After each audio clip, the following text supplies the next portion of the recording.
Hello, everyone, and welcome back to Moving Right Along, a Muppet movie podcast brought to you by toughpigs.com. It's the podcast where we watch Muppet Treasure Island 2 minutes at a time and talk about it a lot. I'm your host, Anthony Strand. And I'm your other host, Ryan Rowe. Joining us today, we have a first-time caller, long-time listener. Guest, introduce yourself, please. Hi, my name is Kelly Gravlin, and as Anthony just said, yes, I've been a long-time listener of this podcast, but the first time I'm here as a guest, so that's super exciting. I've been listening to this podcast since it started in, 2017? 2017, So, yeah. Thanks for I've been listening. ever since. Awesome. Started. Awesome. Well, thank you thank you for listening. Two, and as I said to you, you always have a lot of comments to share on the Tough Pigs Discord. So that's why we invited you on. We're just like, we got to get Kelly on here. So. Yeah. Well, thank you for having me. Yeah. Awesome. Thank you for being here. So Kelly is joining us to talk about minutes 83 and 84 of Muppet Treasure Island. In these minutes, the remaining crew of the Hispaniola heroically save Kermit and Piggy from falling to their deaths. And that's where we start with Jim, having seen the captain and Benjamin Gunn through his spyglass. He very nobly takes command here. I feel like Jim is the captain for a moment. Yeah, that's what he's been doing in this sequence. This is his opportunity. He's always dreamed of going on adventures and being a captain, or having this kind of adventurous life, and now he's really getting to do it. Yeah. So Jim says, head for those cliffs. Mr. Arrow repeats that order to young Squire Trelawney, and then Fozzie starts spinning the wheel like crazy. I didn't notice that. That's funny. It looks like maybe he spins it the wrong way at first, and then he goes, oh, and then he spins it the correct way. That could be. But then ultimately he does like a pretty good job, I guess, of steering the ship to the cliffs, because, spoiler for a few seconds from now, but they do succeed at saving Kermit and Piggy. Yeah, so I guess Squire Trelawney pointed them in the correct general direction. Yeah. I don't know if you would generally expect a shipbuilder or a shipbuilder's son to be good at steering the ship. Maybe I don't know. I don't know how often they actually get on the ships themselves. Maybe he's been out there steering it his whole life. He's been practicing, yeah. Yeah. Yeah, you don't know.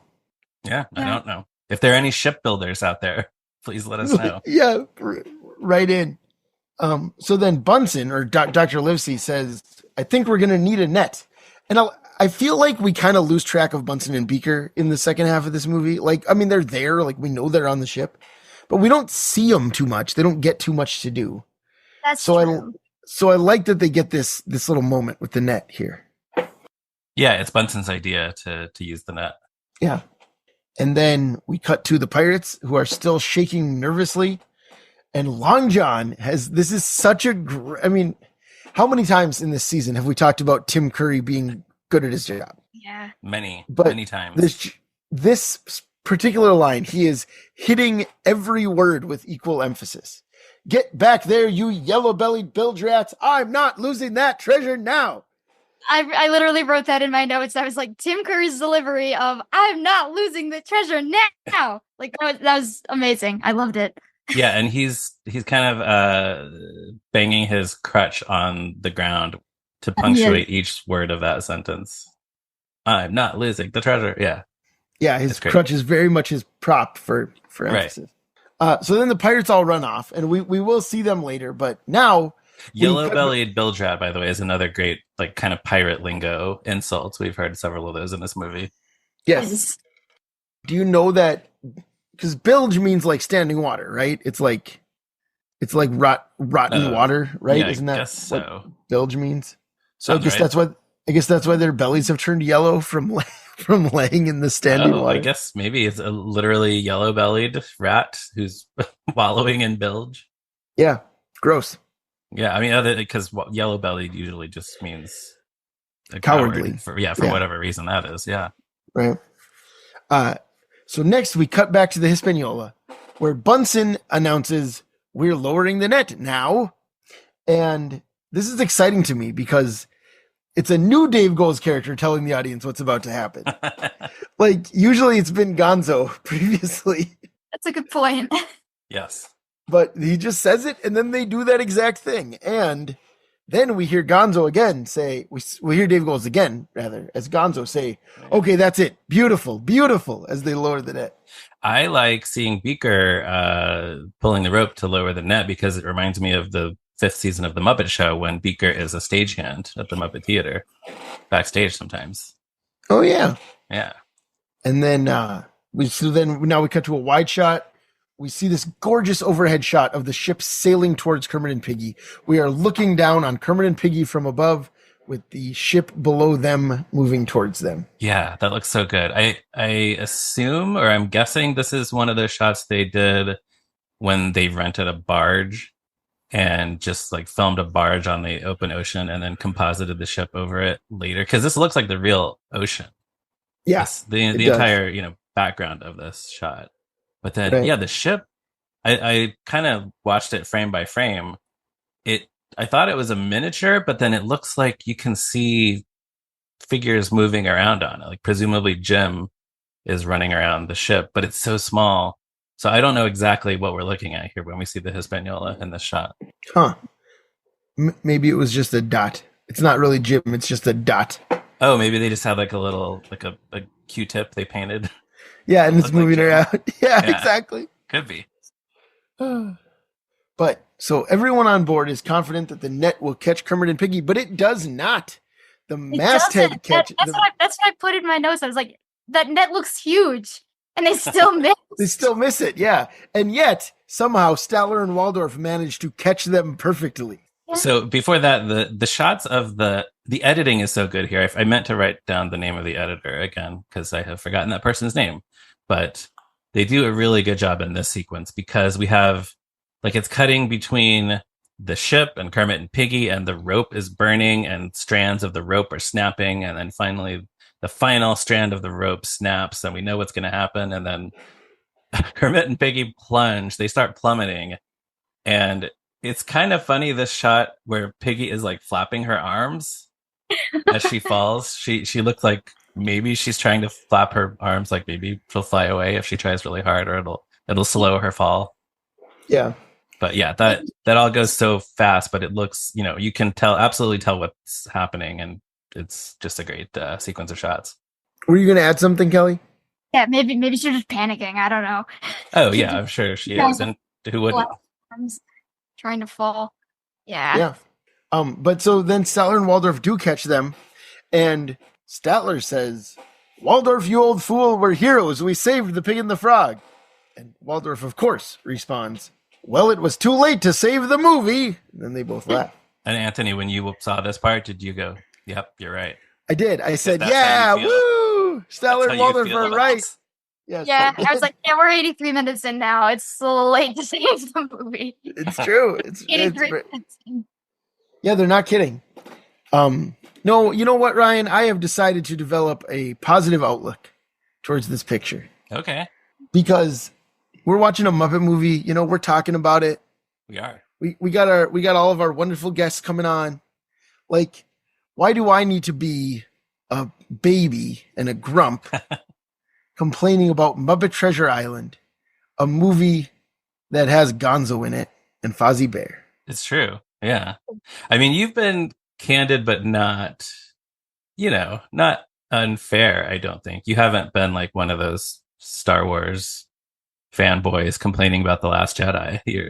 I think you've been honest, but not excessively negative. Right. Well, and as I know I said to you, and I think I said it on the show, I want to be positive. I always did. Yes, of course. I look for things, and I do like a lot of things about the movie. It's not like every second I've been like, Billy Connolly stinks. Right. Clueless Morgan stinks. Or whatever, because I like those guys. Yeah, those guys, sure. Yeah, I like Clueless Morgan. Yeah. Billy Connolly. Well, and now you saying that you've decided to be positive has, like, you're throwing down the gauntlet for me when we get to Muppets from Space, which, as I have mentioned, probably my least favorite Muppet movie. Muppets from Space is great, and I'm excited to talk about it. You heard it here first, folks. I mean, we'll get there, but I was 14 when it came out, and it was such a thrill. I don't know the difference between 11 and 14, why it was more exciting when I was older. I don't know. But we'll find out. We'll have plenty of time to dig in. But in this one, after they catch Kermit and Piggy, then all the heroes, like very friendly, in a very friendly manner, approach them. Jim says, "Welcome aboard, Captain Smollett," and Sam says, "And welcome to your lady pig friend." I like that. He's being friendly, but he's still the formal Mr. Arrow that we know. Yeah, right. And then Gonzo and Rizzo scream not because they're excited to see Kermit and Piggy, but because the ship is about to hit the island.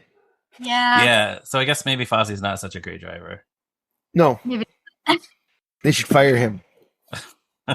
But so then the pirates freak out about this. The impact makes Statler and Waldorf toss Kermit and Piggy onto the beach. Yeah. They do. They fly onto the beach. So they're just like, oh no, they just fly onto the beach. And yeah, the boat just crashes. So yeah, maybe Fozzie's not a very good driver. No, he's really not. As Kermit and Piggy are kind of shaking off the impact of their fall, there's a little musical cue in the score that sounded familiar to me. And then I put it together that it's not exactly the same, but Anthony, I imagine you're familiar with the TV show The Critic. From the Yes, I watched it a little bit. I haven't seen it in 25 years. Yeah, probably. it's been a while since I watched it. Yeah, but I loved it at the time. And Hans Zimmer did the theme song for that, which sort of sounds like it's a riff on Gershwin, basically, like Rhapsody in Blue and stuff like that. Sure. And this, I'll try to drop the 2 audio clips into the episode here, but this little sort of like do do do do do when Kermit and Piggy are shaking off the stress of the impact sounds so much like a piece of the theme song from The Critic that I was immediately like, wait a minute. Huh. Yeah. Interesting. Yeah. Mildly interesting. Mildly interesting. And mildly educational too. Yeah. Hi, listeners. It's Ryan in the future. I have now listened to the theme song from The Critic, and I have re-listened to that musical cue from this scene. And it's such a silly thing to even notice because it's just a few notes, really, of Hans Zimmer borrowing from himself. But I still do think that it's Hans Zimmer borrowing from himself. I think it's mildly interesting, and I'm the one editing this podcast. So let's hear those few notes, just a few notes from the Critic theme song.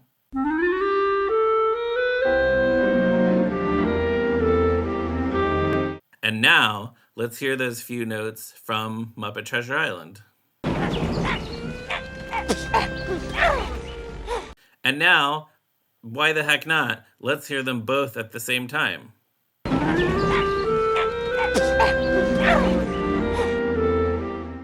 Let me know what you think. And now, back to the episode.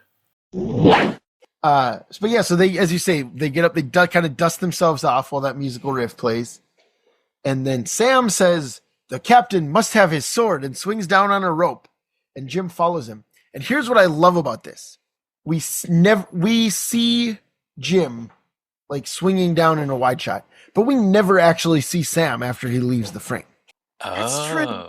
Like we see the puppet on, Frank's arm or Kevin Clash's arm or whoever leave the frame, but then we hear him swing down on the rope, and then we see Jim do it, which makes us feel like we saw them both do it. Yeah, that's a good point. I didn't think about that, but that's yeah, and it's like it saves them from having to do an elaborate puppetry trick. Yeah, but it still like gives the impression that we saw the puppet swing as well. I don't know. That's movie magic. And it really is movie magic. We will see some of the other Muppets swing off the ship full body in just a few seconds here, just a minute or two. Also, Sam is holding, one hand is holding the rope, one hand is holding a sword, and he puts the other sword in his mouth, which seems dangerous. I wrote he put the blade in his mouth, and I'm like, that's not a good idea. Yeah, that could go very wrong. That's what I noticed. I noticed not specifically he had the sword in his mouth, but he also just put the blade in his mouth. Yeah, it's not right. It's not just. It's not the handle. Yeah. Yeah. Like that's a bad idea. Could have gone very badly, but I'm glad it didn't. So Sam kind of like sword fights his way over to Kermit to bring him his sword, which with a sword in each hand. Yeah. Yes, Sam the Eagle. Like, what are we doing here? It's so cool. It's such a great Muppet action scene. Like this is swashbuckling. This is true swashbuckling in a Muppet movie. They're buckling swash. They are. Yeah. And he's fending off various pirates on his way. Then he tosses Kermit the sword. He tosses it to him. Kermit slices through the spear that was pinning him behind a tree. Yeah. What? That's radical. That is like some Errol Flynn Robin Hood nonsense. That's impressive. It is. Kermit is such a cool guy. Yeah. I wonder, I assume probably most of this was storyboarded in advance, but I wonder if they ever did like a day of rehearsal or anything just to try to work out like what kind of sword fighting tricks can we do with Muppets. Yeah, I suppose, yeah, because they can't just do anything. Yeah, exactly. They have to figure it out. But then at the very end of this clip, Piggy punches out the pirate who was holding him. After Kermit slices the spear, Piggy punches him and says, "All right, no more Ms. Nice Guy," which is such a feels like such a 90s Piggy line. And I can't quite put my finger on why. Feels like something she would have said on The Tonight Show or something. She would have said to Jay Leno. Yeah. I could see that. So then she goes over to Easy Pete and says, "No one, Maroon." That's where we end. Yep. No one from the band Maroon 5 is on this island. That's what she was going to say. That's what, yep, a band that I don't think existed yet in 1996. Maybe. I was going to ask, I was like, I don't know how old they are. I don't know if they were even born yet. But if they were probably pretty little. I don't know. Right. I mean, those guys were alive. They would have been like teenagers probably, right? It's probably like a decade before their first hit. I don't know. Yeah, let's see. Yeah, they certainly were not a band yet. Yeah. I wouldn't think so. Anyways, they're not on the island. It'd be weird if they were. Yeah. I always think of Adam Levine from Maroon 5 from the episode of 30 Rock where they record "We Are the World" type song to raise money so Alan Alda can have a kidney. Oh yeah. And he's in there. And he gets into a feud with Elvis Costello. Oh, that's funny. Yeah. A lot of people are in it. A lot. Like way too many to name. Oh, okay. 30 Rock, what a show. It's been a while. Yeah, it's been a while since I watched 30 Rock. All right, so that is the end of the clip. Any other thoughts about these 2 minutes before we close? Kelly, I'll start with you. I mean, I did notice, it's something I've always noticed, I guess, the way that they look in the shot right after Statler and Waldorf got them. Like, they kind of look like they're radio controlled, so I assume that's what's going on. Yeah, they probably are. Yeah, I think so. They're moving kind of stiffly like they do. Yeah, it's just something I noted, but I'm like, that makes sense. Yeah. Right. Yeah. Actually, I noticed Waldorf has kind of a weird crease in his head in that shot. Yeah. Or maybe it's just supposed to look like he's made out of, he's made of wood, so it's an imperfect wood carving. I don't know. Yeah, that's what it looks like to me. I mean, we already talked about this. This is the best, closest up look we get at the Statler and Waldorf puppets they made for this movie. Yeah. They really do look awesome. Oh, yeah. There's just something about a wooden recreation of Statler and Waldorf that's such a strange thing. They're bigger. They're much bigger, yeah. Yeah. It's fun to see that. Yeah. Ryan, any other thoughts? 2 quick things from the June 1st, 1994 draft of the screenplay. One is that as the ship is sailing toward the island, it says in the stage directions that Jim lowers the pirate flag and replaces it with the Muppet Adventure Flag. What does that mean? It does not go any further into detail. What do you think the Muppet Adventure Flag would look like? That's what I was going to ask. What does that look like? My guess, so I would guess that it's like a Jolly Roger, like a skull and crossbones with Kermit instead of the skull. Kind of what I was picturing, yeah. Something like that. Maybe just also Kermit's collar in place of the crossbones, or something. It's like Kermit's head and then the collar separated. Yeah, probably something like that. I don't know. Maybe it's the Muppet. Who's the most adventurous Muppet? Gonzo, I guess, right? Oh, yeah. It's got to be. So you put Gonzo on there. You put the Flying Zucchini Brothers on there. That would be fun. Maybe like Gonzo holding a sword or something. Yeah, that'd be cool. Yeah. The Muppet Adventure Flag. The Muppet Adventure Flag. Yeah, no further elaboration. And then also when Statler and Waldorf catch Kermit and Piggy, Statler does make the same remark that they're heroes, but Waldorf responds, "Pardon? I was asleep." That's not as good. No, it's not as good. It's not as good. Not as much of a joke. So yeah, good thing they changed it. Yeah, I mean, they do both sleep in their box fairly often on the Muppet Show. I feel like. Yeah, we've seen them sleep. But Yeah.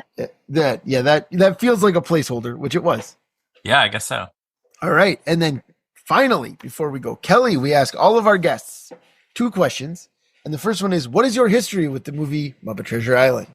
Let's see. I was in high school when I saw it for the first time. Oh, I wow. don't remember the exact year. But I was in high school, and I connected with this weird memory in my head of because I watched it for the first time in high school, and then I had to go do standardized testing for a whole day. Yeah. You know, so you just sit there, and I sat in the same seat for 6 hours. I wasn't allowed to move. I had to eat lunch at that spot. I couldn't even go to the cafeteria. So I was just kind of like singing Cabin Fever in my head all day. Just like, I can't move. I can't do anything. I just have to sit in this chair and do standardized testing all day. Oh, So- man. Yeah, wow, that's an appropriate song. Sang Cabin Fever in my head all Love day. that. That's great. Because what else are you supposed to do in that situation? Yeah, nothing. Yeah, It's- just think about Muppet Treasure Island all day. Yeah, Right. And then that's testing. That's for sure. no, you can't think about it. You can't. If Yeah. you think about it too hard, you're gonna become a floating psycho ward. Exactly. And then the second question is, where do you rank it among the Muppet movies? I don't know. That's a good question. I asked my sister about this too. I just asked her. I was like, "Well, what are your thoughts on Muppet Treasure Island, just in general?" Here's what she has to say about this. She says it's overrated, in her opinion. Sure. She doesn't like it very much, and she says that she would rank it second to last, but like she wouldn't want to put anything really at the last spot, which makes sense in my head too. I was like, yeah, that's fair. I don't want to put anything last, but something has to go last. So You I don't want to know. say It's anything hard. is the worst Muppet movie. Yeah, Yeah. but it's hard. I don't know. Sure. All right. It's not my favorite. Right. Sure. I don't know. I don't want to say it's my least favorite. That's not. I don't know. That's mean. It's mean, is what I'm hearing. It's mean. Yeah. All right. Interesting. I think that's the first time we've heard that. So thank you. I really appreciate it. Don't be like a mean pirate. Yeah. Yeah. Don't do it. All right. Well, that is it for today. Listeners, you can check out toughpigs.com on the internet, Facebook, Blue Sky. We're all over the place. You can become a patron on Patreon. You can email us at movingrightalong@toughpigs.com to tell us that you do have a least favorite Muppet movie and which one it is. You can follow Ryan on Blue Sky at me, Ryan Rowe, and me on Blue Sky at Durwoody Clapper. Follow Ryan on Letterboxd at Movies Are Neat and me on Letterboxd at Zeppo Marxist. Thank you, as always, to Morgan Davy for designing our logo. And Kelly, where, if anywhere, can our listeners find you or your work online? I'm kind of all over the place. I'm on Instagram at KellyKate308. My puppet has an Instagram. I have a puppet, and she has an Instagram. Her fun. Instagram is Black Belt Becky 215. I'm on TikTok with my puppet. That's also at Black Belt Becky. I'm still on Twitter for some reason. I don't know why, but yeah, I'm at KellyKate308 on Twitter. I don't know why you'd want to follow me on Twitter because who uses Twitter anymore? But if you wanted to, You're there. You're still there. I'm still there. All right. I'm all over the Tough Pigs Discord. So You sure Yeah. are. And you're always a delight. Like, as I said, like you've become like one of the most productive members of the community, I think, on there. Yeah. I like that your puppet is on TikTok. There aren't enough puppets on TikTok. Yeah, that's awesome. All right. So thank you again for joining us. It really was a delight. yeah, thanks for having me. Yeah, absolutely. Yeah. And listeners, join us again next week for another episode of Moving Right Along. Goodbye. Bye. See you next time, you yellow-bellied Bill Jats. There it is.